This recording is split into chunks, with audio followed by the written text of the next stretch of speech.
ఆడబడుచులు ఉన్నారమ్మా మీకు? బాధ పెడుతున్నారా?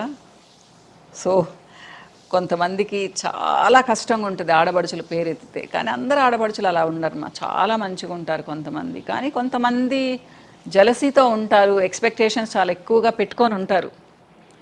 ఎప్పుడైనా సరే పెళ్లి చేసుకొని వెళ్ళిన తర్వాత పుట్టింటికి వచ్చేటప్పుడు ఎప్పుడు తీసుకెళ్దాము వాళ్ళ దగ్గర నుంచి అనుకోకుండా మనం వెళ్ళేటప్పుడు వాళ్ళకు కూడా గిఫ్టులు తీసుకెళ్ళామనుకోండి, చాలా సంతోషంగా ఉంటారు. మనల్ని ఆహ్వానిస్తారు రమ్మని కదా.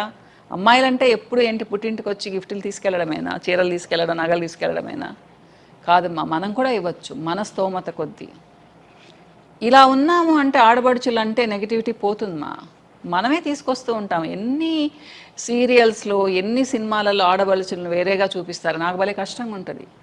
సో ఇచ్చిపుచ్చుకోవడంలో భలే ఆనందంగా ఉంటుంది. అన్నదమ్ములతో, వదిన, మరదళ్ళతో చాలా బాగుందమ్మా. హ్యాపీగా ఉందాం.